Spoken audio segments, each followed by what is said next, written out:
Hey everybody, I'm Josh Schachter. No, don't say help. Kristi, I'm doing my intro here. Come on, get a grip. Yeah, I'm Josh. That's Kristi in the background complaining. And this is the CS Insider Unchurned collaboration. I've lost my train of thought. Nailed it. Thank you. But we have with me Jon Johnson, Kristi Faltorusso, Mickey Powell, and a special guest on today's episode, our first special guest of all of the whole collaboration, Mr. Damien Howley. In the house. Damien, can you give us a... Damien, one of the traditions we have on the show is when you first come on, you have to give a big howl. So can you give us a howl to introduce yourself? I feel kind of baited here. If I don't, I'm not fun and cool, but if I do, I might make an ass of myself. So it's okay. We'll wait. Josh bullies people. He's a bully. He's trying to make you look dumb. Do not do it. Do not howl. Okay. Don't howl. All right. I won't Unless howl. you want to. If you want to, then I want you to. But I don't feel want like you to we've do it got. Josh told you to. I feel like we can just rely on John for sound effects from here on out. Like that. I met John 3.5 minutes ago, and it feels like a perfect role. Damien, who are you? I don't know if you've met Kristi. I don't know if you've met Mickey. You met John 3 minutes ago. Introduce yourself to these guys and to the world listening. When I say the world listening, I mean like 100 people. Yeah. I've had a few exchanges with Mickey. Kristi, you and I have met previously at some point. So I've been in the software world for like 20 years, in like the early 2000s when we started doing SaaS and APIs and all that good stuff. In customer success since like 2010. And I tend to kind of dig in deep at my company and then pop my head up and see what the world of LinkedIn is doing, like every 3 or 4 years. So not as active out in the socials, but very recently, time out. Not as active on the social sphere, meaning that he works. So Damien wrote a book, and he wrote a good book. But I read this one. Damien knows. I had Damien on my podcast. Damien, it hasn't actually aired yet, has it? No, but it will soon. I keep on emailing you. Yeah. Okay. Yeah. I'll remove that filter. But I read this book parts of the book, at a hockey game. I was at the Devils game earlier this season, and it was a great read at intermission and then beyond. But anyways, it's called Control Your Customer. And Damien, in addition to writing the book, Damien, tell us what you do for your day job since you're not active on social as much as everybody else. Yeah, so I'm the chief customer officer for a company called Nimbello, and we do accounts payable automation. Cool. Exciting. So I run the post-sale experience, right? Accounts management, implementation support, operations. And Damien knows a lot about CS. I actually really do like this book. ControlYourCustomer.com. We'll forward over to the Amazon page because he hasn't set up his landing yet. But Damien, what is working, Josh? He's too busy working. Damien, what is controlling your customer? What does that mean to you? Yeah, so it's essentially a mindset of this idea that there are all these opportunities throughout every interaction with every customer that give you will allow you to gain or lose control of how you manage that client. And so whether it's you're on the phone with 10 customer contacts, or you're engaging the CEO, or you're renewing a contract, or you're troubleshooting a complex ticket, right? Like, it's give and take, and the book is focused on the tactics that would be most advantageous for you to manage those moments. A lot of words. Kristi, have you ever lost control of a customer? Have I lost control? I think I don't know that I've ever really had control. Maybe I need to read the book. I'll send you one, Kristi. Right? Yeah. I definitely have. Can you write me a note in it? I would actually love to do that. I would totally do that. Yes. Welcome to today's episode, folks. It's called Conversational Drift. Featuring all 5 of us. Mickey, you said you've lost control of a customer before. Tell us about that. Yeah. So back when I worked at 5 Stars, we sold loyalty programs to retail small businesses in the U.S. I was the first like customer success manager there back in 2014. And long story short, in the early days, the installing file for 5 Stars was just an executable file, and if you got your hands on it somehow, you could take that file to other like locations you owned and start using 5 Stars. And we didn't have a lot of checks and balances in place to stop that from happening. So what ended up happening is a business in Texas, I obviously won't name names, had been Oh, paying please for do. yeah, had been paying for one location, but using it at 3 locations. So one of our local sales managers, what's up, Brett? He had walked into one of those other locations wanting to sell them because, like, hey, use it over here, went over here, and he noticed they were already using it. So he told me, I got on the phone with him, and I said to the business owner, because like we did really care about small businesses. I said, listen, you can't do that. We're not going to hammer you for the past months you've been using it. You have to sign up going forward, otherwise you can't use it. And this guy went off on me. He was calling me every name in the book. I put on, and this is what kind of made me a little like legend at the company, is like, you can berate me and I won't rise to your level. I'll keep it cool. I'll let you vent. And after a while, I was just like, listen, I'm totally happy to have this conversation with you. If you can't keep it civil, I'm going to hang up and we're not going to do business together anymore. And he just kept going. And eventually I hung up on him and I was like ready to cancel his account. And my boss was like, no, like we're not losing that revenue. And yeah, so I basically just like played the whole let's hand it off to another person game, so that not because I couldn't handle it, just maybe a separate voice would be better for this guy. That's They true. couldn't handle me. That's how I lost control of the customer. But I do want to add that this story has a happy ending. That same business owner I ended up talking to 3 years later, and I was like, hey, you may not remember me, but we had this interaction 3 years ago, and it really stuck with me because like that was probably the most I've ever been yelled at. And the guy told me I probably did do all of that, and I'm sorry, because at the time I had a business partner that was like stealing money from me. I had lost like $100,000, and it was just a really terrible time in my life. And it totally floored me because like that was not what I expected, because my prior interaction with this guy was nuts.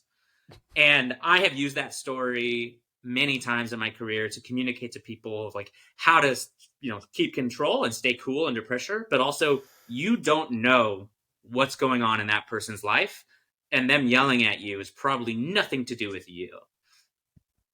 Great story. Mickey, Michelle Obama Powell, folks. Yeah. They go low, you say hi. That's right. I wish I could be Michelle with those arms. John, we're not going to get into conspiracy theories here now. John, you must have lost control of a customer at some point in your career. First off, ouch. I'm perfect at everything that I do. And second of course, I absolutely have. That's absolutely something that's happened. No, so Mickey, you were talking, and I remember this vividly. So I just started this a couple years ago. Like probably a month in, startups. So just kind of say, here's your laptop, and then go talk to people. It was one of those, wonderful startups. And I was given this account that had gone through like 6 CSMs. And I mean, like, everybody hated this girl that worked for it. And I listened to chorus calls of her berating people, and like just the most arrogant, like, I hope she's listening. Will she definitely know you're talking about her? Oh, absolutely. And everybody who listens to this that worked with me will be like, I know who that is. And what's her name? It's No. But no, so I was like, yeah, give me the difficult ones. I like a challenge. I like, I also am pretty arrogant, I guess. So at times I think I can do what other people can't. And most of the time that's not the case. But so I got this account, and I jumped on a call with her. It was our first call. And just, a lot of stuff around like product, like I was told this is going to be built, and it's like, come on, we all know what that means. Let's be real. You work for a tech company too. But just a lot of stuff, and then just a lot of aggression, just like utter aggression. And like to the point where at the end of the call, this customer's like, you have to do this. If you don't do this, I'm gonna threatening to call my boss, and like these just like really immature, unprofessional ways. And I had watched the 5 other or however many CSMs. I'm probably exaggerating. That's what I do. It's like everything's multiplied by 2. The certain number of CSMs before that had worked with this person. And I was like, God, this is a theme. We got to find another point of contact. So in my head, I'm like, throw it out the window. So I said, wait, like interrupted her. And this is where I lost control. And I like of the customer, I was not rude, but I was very much like, you can't talk to me like that. Similar to you, Mickey, like we're not getting anywhere. And I very much was just like, you're the customer and we're the service provider. And that's where our relationship ends. That's what we're here to do. You have a problem and I can solve it. And if I can't, I'll find you somebody who can. But right now we're just emotions yelling at emotions. Right. And I called it out like that. And I was like, I'm awesome. Like, this is great. Like putting her in her place or whatever it was. And, I don't know the background of, kind of what was going on in this person's life. I'm sure that there's tons of complexities. But at the same time, it's like, I'm sitting on here and somebody's yelling at me and you pay me like 50 grand, like you pay the company 50 grand and you're treating me like this. And you've treated, a handful of other people that I love like this as well. Like I'm going to put my foot down. So I did. And I hung the call up and I was like all haughty and I would like send it over to my boss. And I was like, I did what we were talking about. And it was like, oh, John, I'm going to need you to call that customer back because we can't lose this revenue. Obviously you can't. Okay. It's not about losing revenue, but I had to eat crow. I really had to eat crow. I need you to help me here. I need you both, Mickey too. Like, here's my question. So as a leader, right? Yeah. I don't let my customers treat my team like that. It doesn't fly. Are you hiring? I've had to have several. Yeah. I wish. You need money to hire. Yeah, fair. We're going to beat that part out too. Don't worry. So no, but I've had to get on calls with customers quite a bit in my career and reestablish what appropriate communication looks like, fully backed by our executive leadership team. If I wasn't at the C level, that says, yes, if this customer is going to continue like this, then we will have to cancel their business. Or they have to appoint somebody new, right? Like it's you can't tolerate that. I don't care how much a customer is paying. Yeah, my agreed. Team, under no circumstances will I let anyone talk to them outside of a professional, collaborative manner. There is no place for it. To your point, half the time the customers aren't even even if they were paying enough, what is enough to be berated every day? $50,000 a year, like personally, that's kind of like my line individually. On it. Oh, in addition to your salary. Yeah, in addition to my that's what I would take. So you'll take it. You'll take a beating for $50K. Yeah, that's your price? But what I will say, Kristi, the outcome of this actually was very similar to this. Was I got on a call, I had to apologize. It's like I came off harsh, but the outcome of it was very much we need to work with somebody else in your organization. But no, so that it actually turned out we didn't wind up turning the account around, but I just remember being like, you know what, I'm going to go talk to an executive on their team and be like, is this how everything? And they're like, oh no, we're aware. I was like, okay, great. So give me somebody else. And it was a really quick So switch that's funny, over. John. My most recent situation like that, I had one of the members of my team share that the person that they were working with was really, crossing lines and boundaries for that person individually. And I spoke to our vendor, our point of contact, their boss, only to find out that there was an ongoing HR situation. That this person has issues communicating. Yeah. And I was like, that's great. So what do we do? Right? Because this is not healthy. So I need your help then. And we've been appointed other people. I love that. Damien, you've only met John, Kristi, and Mickey for a very short period here, and they've each kind of given you their perspective on controlling the customer. Who would you be least likely to fuck with as a customer? Kristi, definitely. Yeah, Kristi. yes! Easily. Yeah, Are you kidding but me? What's funny is a lot of these situations that they've described, right? They all work out. Like it seems, and this is kind of, John's story is kind of documented through the book, right? Like we had this bottoming out. Things got aggressive. You might come back and say sorry, but ultimately these can be moments where you can elevate up to more senior leadership. And you do find out oh shit, everybody in the company, everybody in the customer's company hates that person. They don't want them making decisions in that project at all. Or no, this is a pattern that's existed with all of our other vendors. You're not on your own, right? And like, it does become a catalyst for change. It can even become a catalyst for change in like pricing too. You can say, yeah, we can't support you under the current financial structure. And so, it doesn't matter how mean and aggressive you are, we're actually going to go back and change your price and the overall the construct of how we work. So it's interesting if you leverage these kind of horrible moments for upward mobility and for restructuring. They 9 times out of 10, or probably even higher, right? Like it works. It's an interesting observation that like when shit hits the fan, you can convert it into very positive things. That's cool. I love that. Okay. Next segment is a game I call Agree or Disagree. Kristi, you're up first, then Mickey, then John, then Damien. And it's one word, John. Hold on. I got a word for you.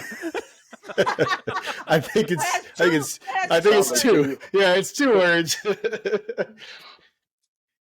If your company's product delivers enough value to the customer, their happiness is irrelevant. Kristi, yes or no? Disagree. Mickey?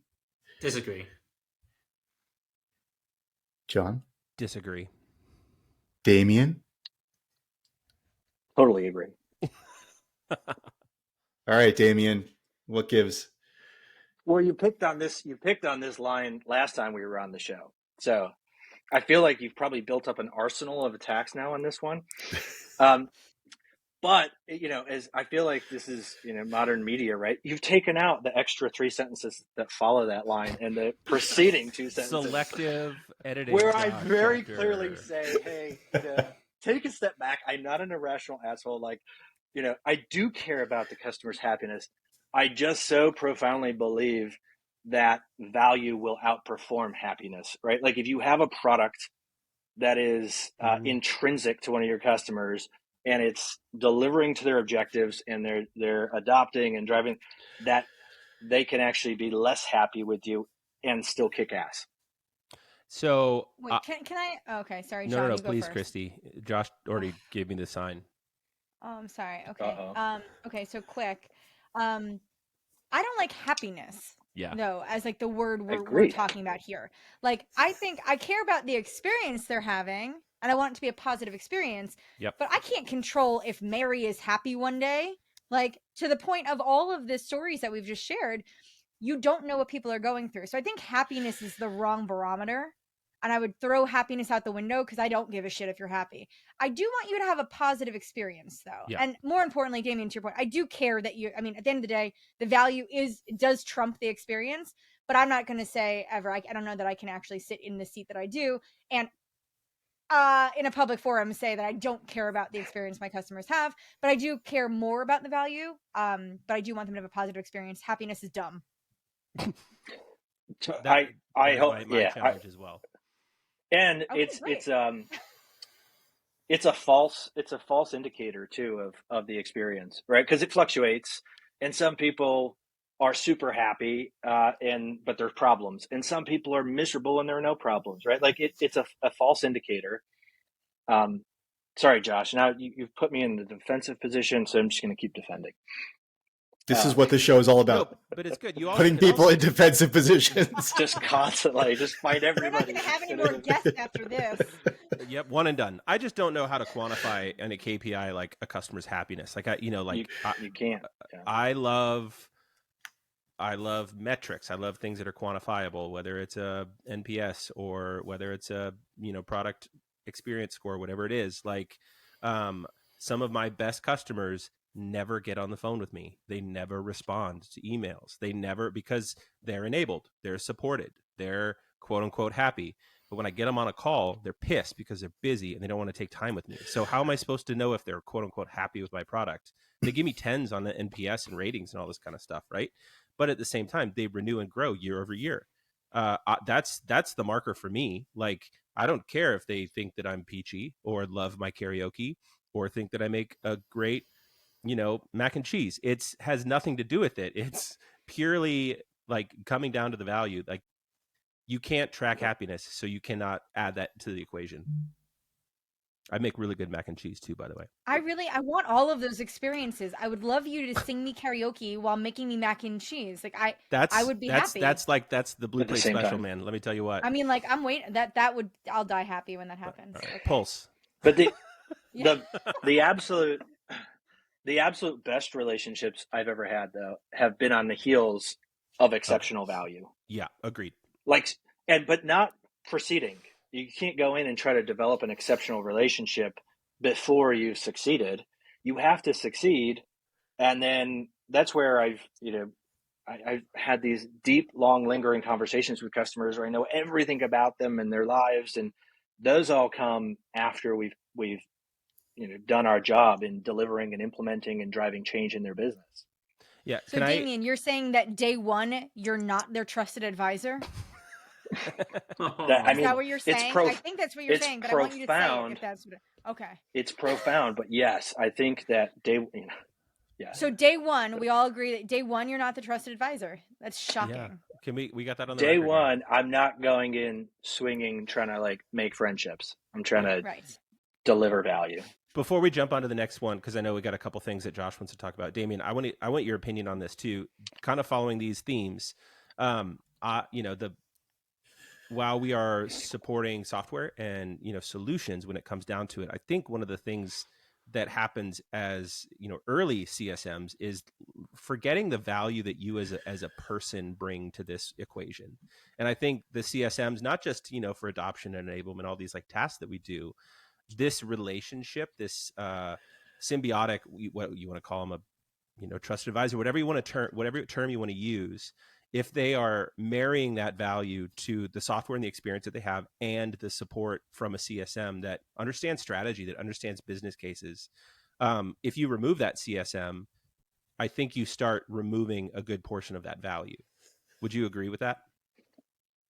I would, yeah. In most cases, I would agree with that. And the reason I say most cases is because if that CSM is just glorified technical support, then I wouldn't agree with that. If that CSM is, understands the customer's objectives and is trying to deliver value to them in accordance to their business and their needs, that's a critical part of the value delivery and the experience, right? Like corny saying that an old COO of mine used to say is there are 2 S's in SaaS.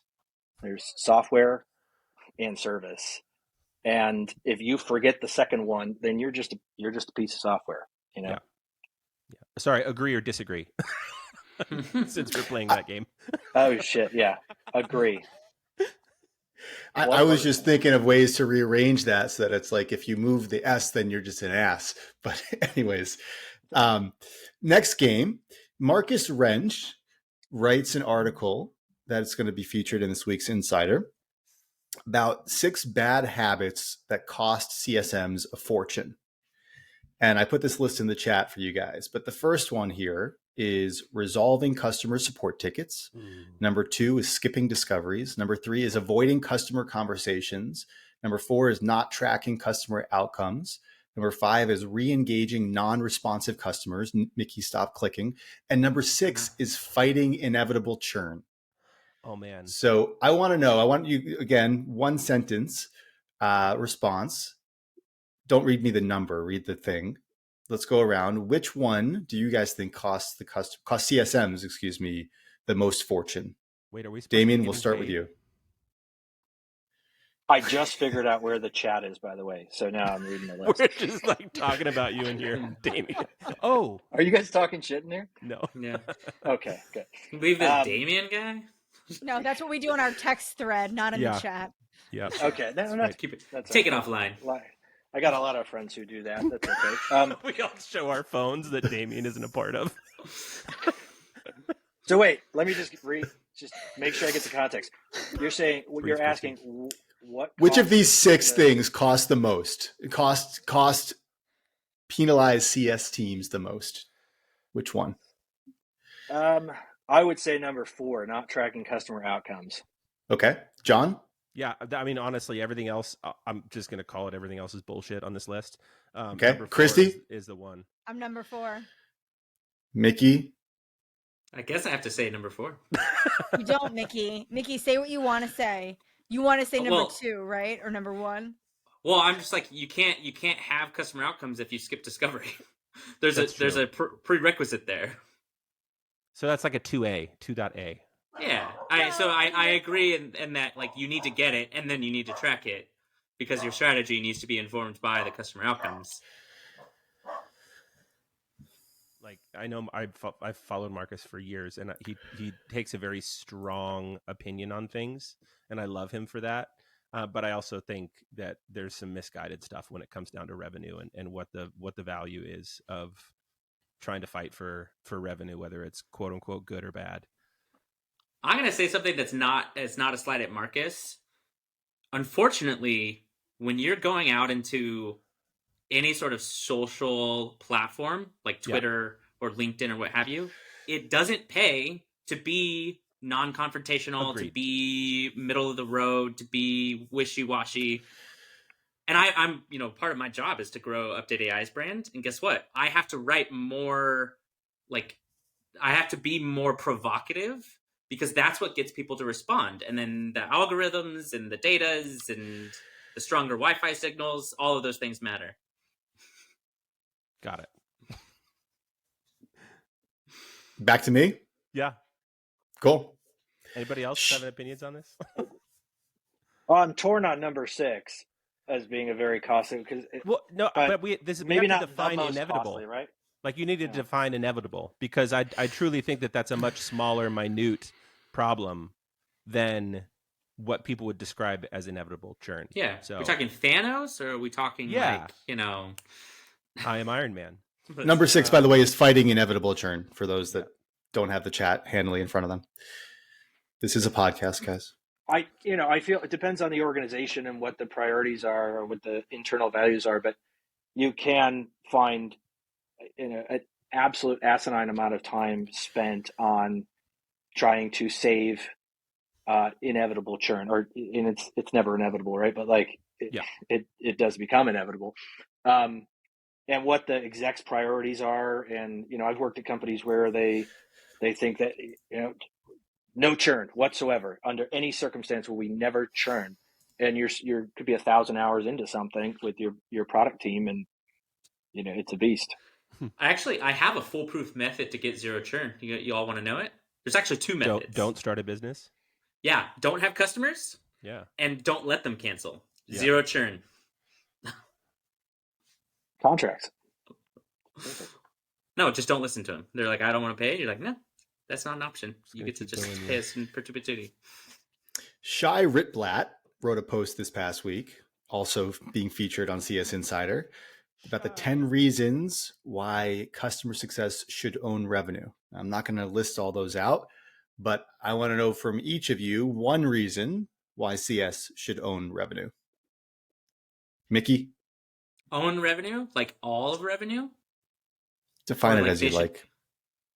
I think they should he's talking about like the commercial motions after the post initial Right. sale. So like Yeah, renewal, that's what I'm upsells, reading through expansion, this. cross sell. Yeah. That's how Okay. I Just read make- it. So we'll run with that.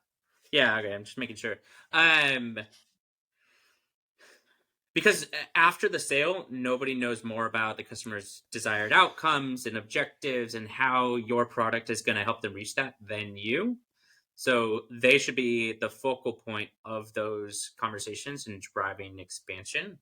They will need help from other teams to do that. Yeah. But if they don't own it, then somebody else owns it. And as we've seen, if times get tough, are you going to take resources away from the people that own revenue? No. So CS, if you want to protect your position in an organization, a good way to do that is to pony up and participate in the revenue conversation. Yep. John, what do you say? Yeah. So I think that because if we own the outcomes, yes, we should own revenue.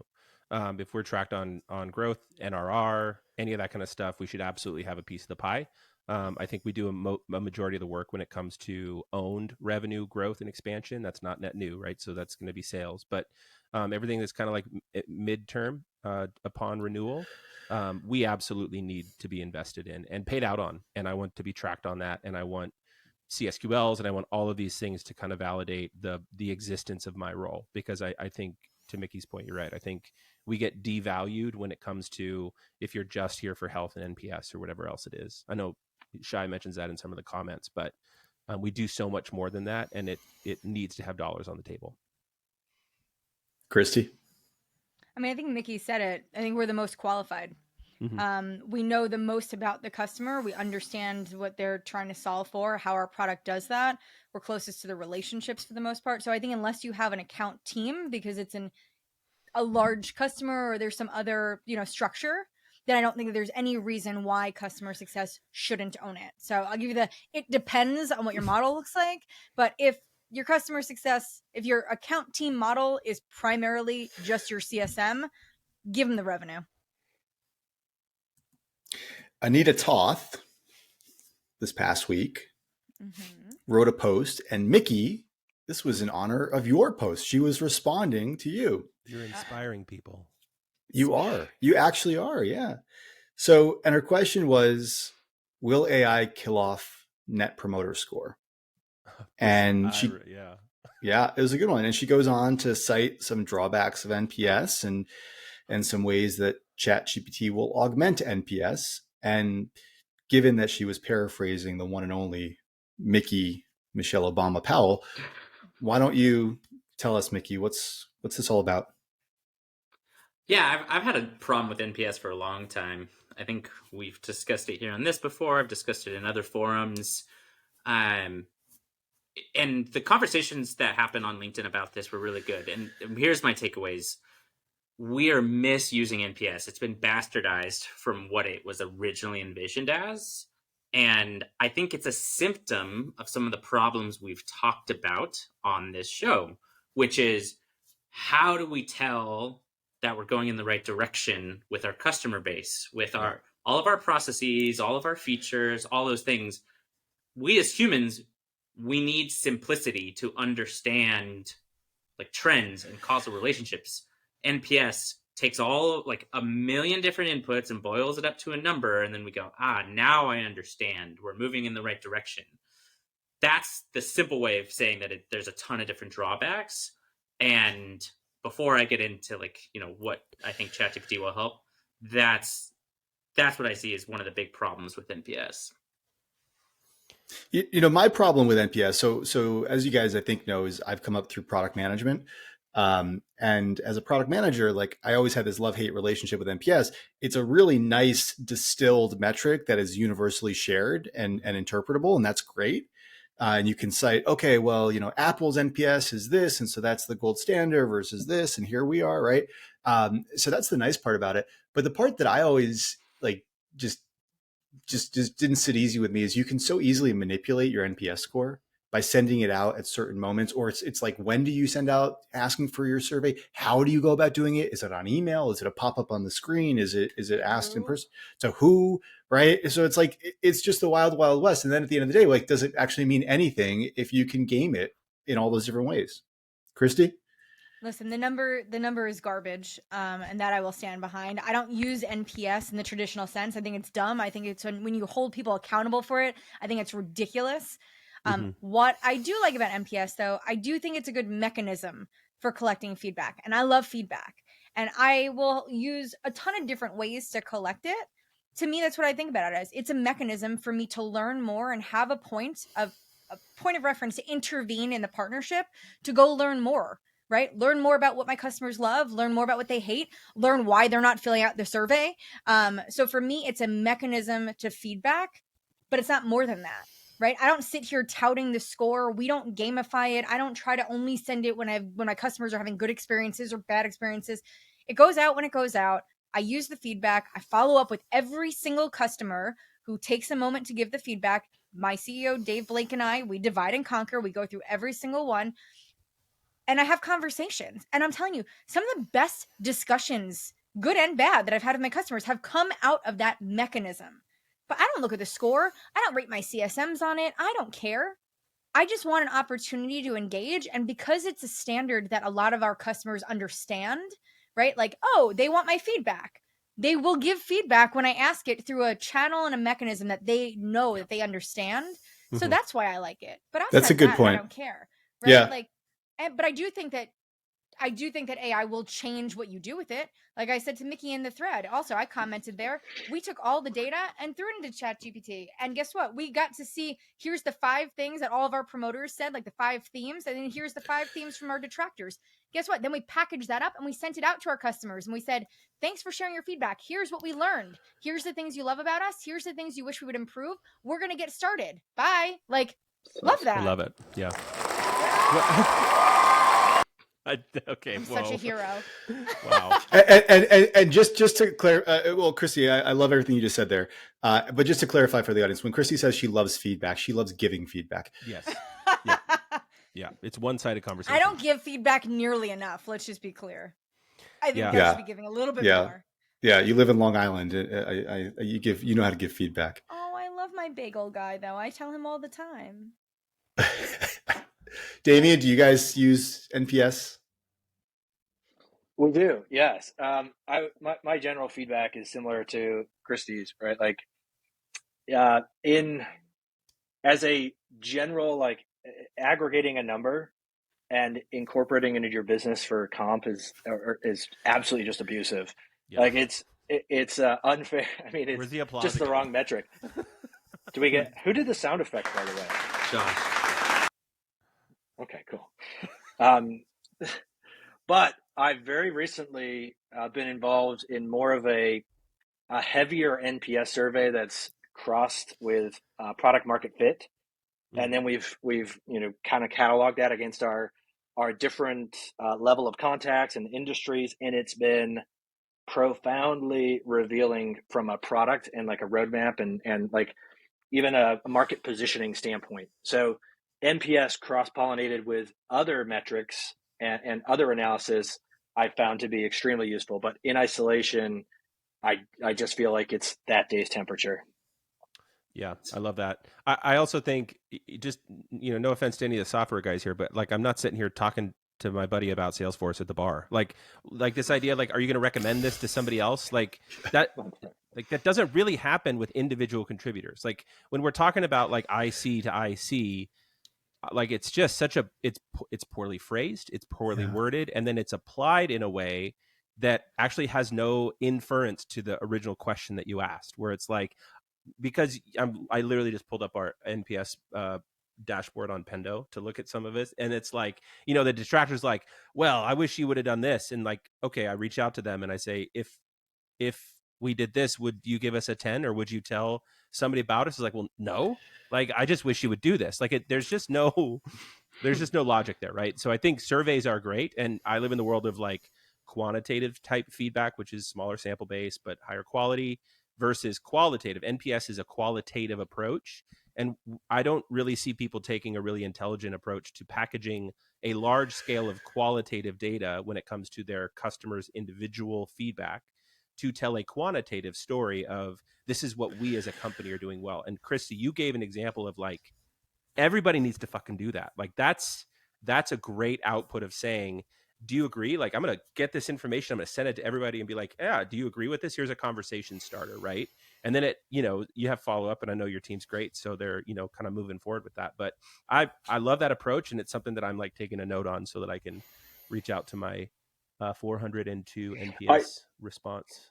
I definitely like it as more of an opener to to force conversation with your customers. Yes. Even if you just throw the score away totally, and you just say, hey, we're doing our NPS just so we've got this really intentional reason to go back and engage on a very specific topic. It's funny how everybody's answer was like, yeah, like NPS plus all the other things we do to actually make sure we understand what's going on with their customers.